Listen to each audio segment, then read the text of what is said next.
What's up, you jackwagons? I am Speed Fury, and I am back with the next part of What If Deku Was a Transformer? Now, I haven't covered this one or done any YouTube content for a while now, but that's because I've been focusing on stuff for my Reddit page, which is a Gladiator Master subreddit, as well as for the Gardevoir Reddit page, because apparently I got popular over there. Because, I've been asked for many requests of Gardevoir and the other Roltz line evolutions in different outfits, so... Anyway... Last time we left off was after the events of Hosu City, and by this point, Izuku has obtained a lot more vehicle modes. Well, for starters, he still has the three beast modes he had before, being the Orca, Gorilla, and the Dragon. The Dragon was still being an accident. He's gotten a few vehicle modes, such as his motorbike form, his old Volkswagen Beetle. He's got a Datsun, an old rusted-looking Mad Max-style car, a semi-truck, a Blackbird, and a few other things. But now we are moving on to the summer camp. But before we get to the summer camp, we have to cover the episode before that. The episode when they went to the pool. Now, Izuku would decide to go and get himself a new alt mode. This alt mode specifically being a smaller sea creature, because he would want to be able to actually swim in the water as this sea creature. And so he goes out to the ocean in his orca form and begins the search. What does he find? Well, he finds a shark, specifically a what's it called? A tiger shark. He scans that shark, and he can now turn into a shark. He can, of course, shrink himself down, but the strangest part is he can fly. For those of you who don't know, that's a reference to a character named Skybite, who is a flying shark. He turns into a flying shark. Now, because Midoriya is not as dense, he knows that what Mineta and Kaminari are planning. So this time, instead of just inviting the rest of the boys out of goodwill, he invites them because he knows what Kaminari and Mineta, what Kaminari specifically is up to, because Mineta's not, in Class 1A or Class 1B. Suffice to say, Kaminari was a bit disappointed at the fact that his plan didn't work out the exact way he wanted to. And he was even more disappointed at the fact that the girls were not wearing bikinis and other swimwear that he was hoping for. Izuku, on the other hand, was amused at the fact that he was able to get away with this. Well, not get away with it, but he was able to thwart Denki. Suffice to say, the girls were very thankful for what he did for them. He also showed his tiger shark form off to his friends, which they found very cool, especially with the fact that he could fly. Now, I bet you're wondering, I'm forgetting to do something. What am I forgetting to do? Well, that would be the heroes versus the students test. Ow! I just hurt my toe. How do you stub your toe when your toe is up in the air? Anyway, well, I'm covering this first because I just want to get this out of the way. So for the most part, everything goes as it normally does, except for the fact that Izuku is, well, using just as much freestyle as everybody else, either using his Peregrine Falcon form, or his Shark form, or other forms to kind of cheat like everybody else is doing, until Aizawa shows up. And that's pretty much kind of how that episode goes. There's not really much of a difference that changes, other than the fact that Shinzo's there instead of Mineta. So, who's going to be up against who for the heroes versus students thing? Well, everyone's going to be, for the most part, exactly paired up with the same way, and it's going to go exactly the same, except for when it comes to two teams, specifically the teams that involve Shoto, Shinzo, Bakugo, and Izuku. Because, unlike in canon, Shoto has improved a little bit and is now actually willing to use his actual fire. Especially with the fact that he also has that support item that was made for him with the help of Izuku and Mei. So because of the fact that he realized that he is now using his quirk and has no problem using his fire whatsoever anymore, he is going to be the one up against All Might alongside Shinzo. This is going to go a lot easier for them because they have a plan set up, and that plan is that Shinzo is going to distract All Might while Shoto goes to the exit, which will allow them both to pass. Now, Izuku and Bakugo are going to be up against somebody entirely different. Bakugo is actually going to be paired up with Hantasero because of the fact that Minette is no longer there, and because Bakugo needs to learn to approach things more strategically over actually just rushing in headfirst, especially against someone like Midnight. While Izuku is going to be paired with Yaoyorozu against Eraserhead. Now, all of them do pass, but like I've said before, I'm covering more along the lines of Izuku's story, and not Bakugo and the other characters. So, what is the reason they're getting paired up with Aizawa? Well, for starters, this is more of a test for both Izuku and Aizawa over anything else, and plus Yaoyorozu really needs that confidence boost, and who better to give her that confidence boost than the guy who can literally turn his body into other objects and stuff. There's also the fact that Aizawa can't actually erase Izuku's quirk due to the fact that it's a mutation quirk, and it makes him look, well, not human. It also doesn't help that every time he tries to erase Yaoyorozu's quirk, Izuku gets in the way, blocking his vision from her. And whenever he tries to go after Izuku, Yaoyorozu can easily hit him from behind. They managed to actually capture Aizawa instead of fleeing the scene. Anyway, now we get to them actually going to the training camp. Now everybody else except for Midoriya is in the bus. Midoriya is actually using one of his alt modes to ride alongside the bus. I keep stubbing my toe in that exact same spot. I gotta stop putting my foot there. The alt mode he's using is his Datsun mode, which is like a car mode. Here's what it looks like in the robot mode for his car mode. As he's driving along, he notices the bus pulling to a stop and pulls alongside with it. When he gets out, he notices that there are 2 black cars nearby, and out of the cars step one of his favorite hero teams. But Izuku has caught on to Aizawa's teaching methods and knows something's up. So discreetly, when nobody's actually paying attention, Izuku swaps from his Datsun mode into his semi-truck mode, making him larger and able to actually be able to hopefully counter whatever they throw at him. He knows what Pixie Bob and Pixie Bob and Mandalay's powers are, so he's going to take this a bit carefully. When Pixie Bob sends that wave of sand at the students, Izuku turns into his truck mode and just tanks the sand to the side, at the same time allowing a few of his friends to actually jump into the cab of the truck. Immediately, Izuku burns rubber and starts heading down the road to the resort, or to the camp. With the Wild Pussycats not actually taking into consideration that Izuku would be able to counter the Pixie Bomb's mud attack. While they were out on the road on the way over there, the teachers had asked for some extra security on the camping trip, specifically from some of the military and even some of the Air Force, meaning every now and then they could see actual fighter jets flying overhead.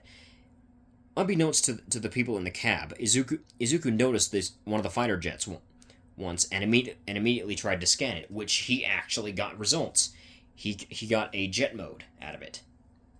And for those of you wondering what the jet mode looks like, it looks like this. Except it's his colors and not Starscream's colors. As for the people that were in the cab, which consisted of Mina Ashido, Kirishima Ijiro, and of course Bakugo and Shinzo, they asked him why he didn't just drive over the edge to help the rest of his classmates, and Izuku said he didn't have a vehicle mode that was good for off-road, so he couldn't really do anything to help them in the first place. Bakugo said why didn't he ever think about getting one in the first place? Izuku said that he thought that his Mad Max style car, this vehicle right here, would have been good enough, but it's not good for like really bumpy off-road. It's good for sand, but not like mountain off-road stuff, which is why he really needs to get a new vehicle mode for that specifically.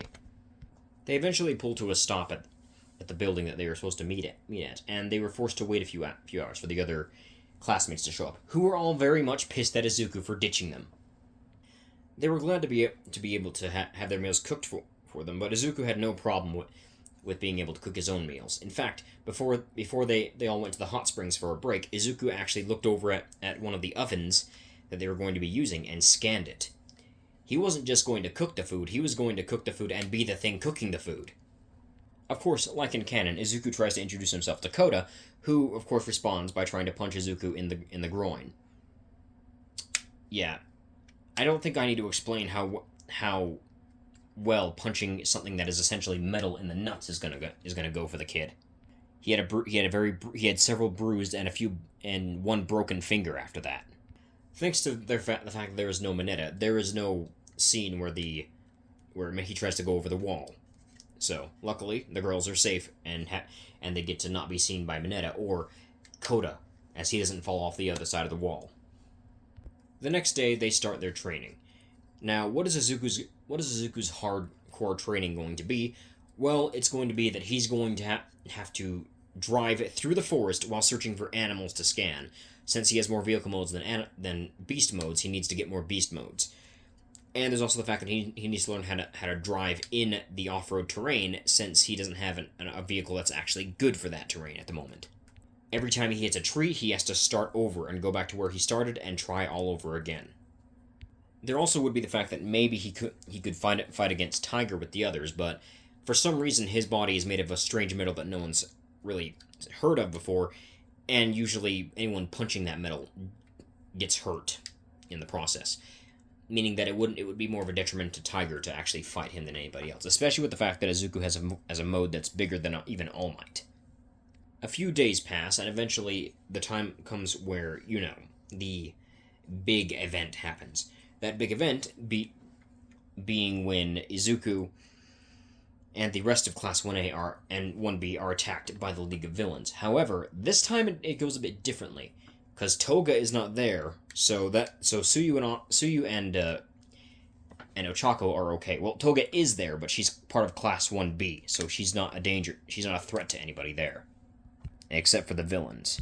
Izuku, like last time, is the only one that knows where Koda is, so he immediately runs off to go help him, using his jet mode for the first time to fly over there as fast as he can.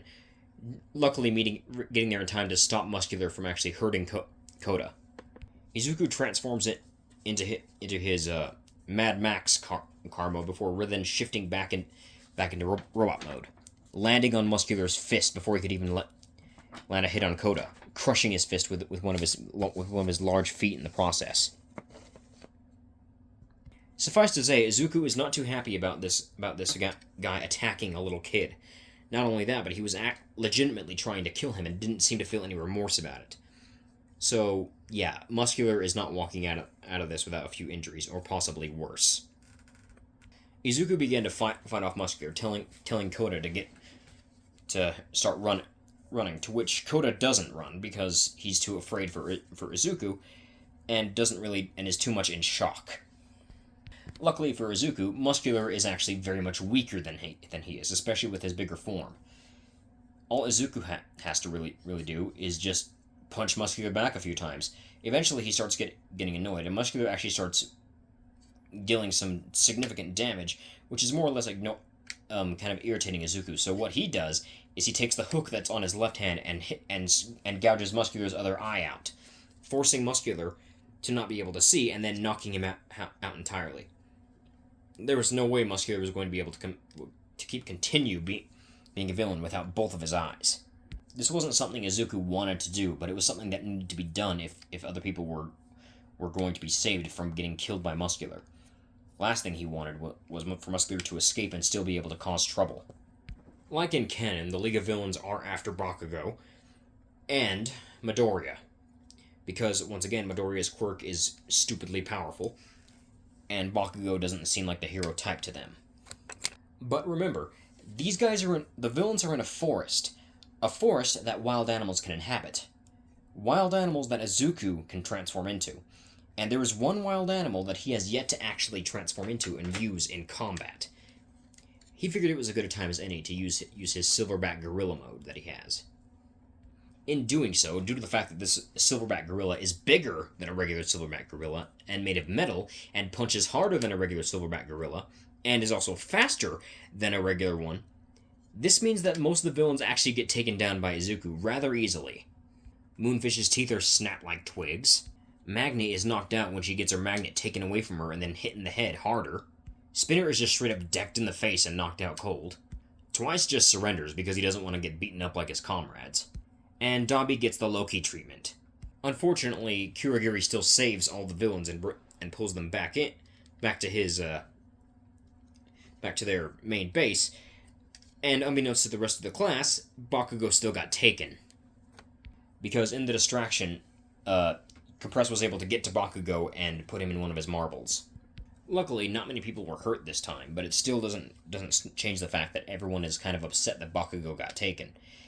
But none are more upset than Izuku and Shinzo, who were Bakugo's best friends. To which they stage a rescue mission to try and save Shinzo. And of course, Kirishima joins them. And so does Yaoyorozu because she wants to help them with the whole money part. And she still did manage to get that tracker on the Nomu too, so it was a lot easier for them to actually sneak into the villain's area, thanks to the fact that Izuku's Blackbird form has the ability to has like a stealth cloak, so it's pretty much camouflaged. But he can also do that for his other vehicle modes too, thanks to the fact that his other abilities do spread to his other vehicles. So he does this while he's in his Datsun form. Unlike in canon, Bakugo is able to discreetly sneak inside of the car with the rest of his friends and get away without any of the villains noticing, because once again, how are they going to notice an invisible car, especially one that can easily hide the sounds that it makes? When the villains finally do realize that Bakugo's gone, Shigaraki immediately calls for his sensei. Unfortunately, All For One cannot actually pinpoint where Bakugo is, because not even he was aware that Bakugo was taken back with his friends. And during all this chaos, it was the perfect time for the heroes to strike and fight off the League of Villains. Which once again, they all do manage to escape thanks to All For One, and All Might almost does get, killed. But thankfully, All Might is not the only one there, and it's from a giant fist from a giant green fist that slams into All For One from behind, sending him plummeting into the ground. That saves All Might from getting hit by another one of All For One's big attacks. However, they weren't expecting that same fist to transform into what was essentially a railgun and fire through All For One's head, killing him instantly. And it didn't just. And this railgun was big. It wasn't a regular railgun. This was a pretty much souped up railgun, and it didn't just blast through All For One's head. It blew his head up. Now I know that a lot of you guys are probably going to say, but you're not supposed to kill the villains in My Hero Academia. The problem with that is All Might already tried to kill All For One, and it didn't work. Izuku's just doing a better job of it, and just straight up destroying the dude's brain. Your body can't function without the brain. I don't think All Might's going to get too mad at Izuku for doing this, considering that he already tried doing this once, and thought that he did, and he was perfectly fine with that. Luckily, all of this actually went down a lot quicker than it did in canon, meaning that nobody actually got any footage of this happening. Meaning that the public never found out about All Might's skinny form because it actually never happened in the first place, and no one found out about Izuku killing All For One. Now, I'm going to end it here for now. I know this is a rather shorter video, but the What If Izuku Midori was a Transformer series kind of has short parts to begin with, because they're kind of easy to go through. But that's not the only reason. The other reason is because I'm planning on doing a new What If series.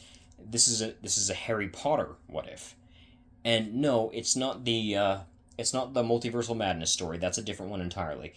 But this is still having somewhat of a connection to one of my other series. So until next time, see ya.